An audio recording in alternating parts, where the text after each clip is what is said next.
Combien il est important que toute initiative nouvelle dans l'œuvre que nous faisons pour Dieu naisse par une révélation donnée à ceux qui sont choisis pour l'accomplir. C'est parce que Dieu a parlé et a donné une révélation à un instrument choisi et qu'une œuvre véritable a été faite que d'autres l'ont ensuite pris comme modèle et ont cherché à l'imiter dans d'autres endroits. Il en est résulté, et il en résultera toujours, qu'ils seront appelés à en prendre la responsabilité, à trouver les ressources, les ouvriers, les fonds et le soutien général. Cela les amènera encore à beaucoup de méthodes tristes et à des mesures douloureuses, sinon mauvaises et mondaines, et ils finiront par se trouver dans une position fausse. La conception, et non pas l'imitation, telle est la loi divine de la reproduction. L'onction, et non pas le choix humain, telle est la loi divine de la succession. Le fait est que l'œuvre de Dieu est devenue une sphère dans laquelle beaucoup d'éléments naturels trouvent une expression et une gratification. Il faut que l'homme fasse quelque chose, voit quelque chose et quelque chose. L'ambition, l'acquisition, l'action ont trouvé leur voie dans l'entreprise chrétienne. Et c'est ainsi que, trop souvent, soyons tout à fait francs, l'œuvre devient notre œuvre, notre mission, notre champ, notre clientèle. Et les jalousies, les rivalités, l'amertume et beaucoup d'autres traits de la chair abondent. C'est une chose très difficile, crucifixion en vérité pour l'homme naturel que de ne rien faire, de n'avoir rien, et spécialement de ne savoir rien. Mais à l'égard de ces instruments dont il s'est servi le plus, Dieu a fait de tout cela la part très réelle de leur éducation et de leur préparation. Le dépouillement complet de toute ressource personnelle, c'est le seul chemin par lequel toutes choses seront de Dieu. Hébreux 2:10. C'est la base sur laquelle Christ lui-même a préféré vivre.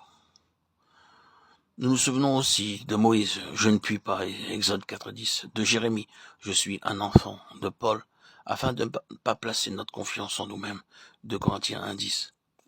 Ils étaient sortis d'une école dans laquelle leur avait été enseigné de manière expérimentale cette grande leçon de la différence qui existe entre ce qui est naturel et ce qui est spirituel.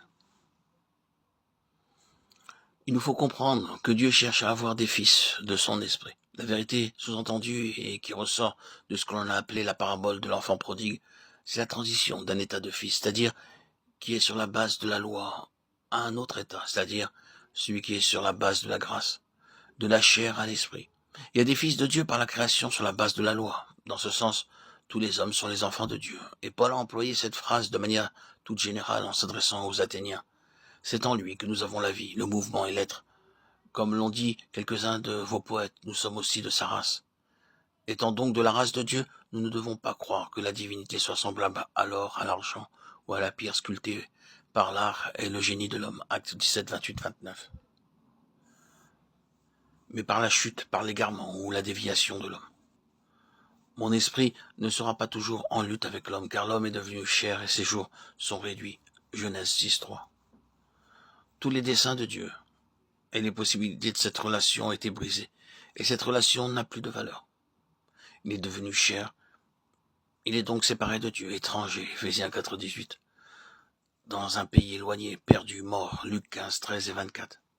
C'est ici que paraît la grâce et l'esprit par la grâce. L'esprit commence son action dans ce domaine de la mort et de l'éloignement. Il convainc de pécher contre le ciel, Luc 15, 21. La seule conviction suffisante. Il fait aboutir la fin des œuvres de la chair dans le désespoir et la destruction. Il contraint, il prouve, il produit la repentance et la confession et amène enfin à la place du pardon et du repos, de la mort à la vie, mais non pas à la vie de jadis. Ce qui est né de l'esprit est esprit. Jean 3, 6.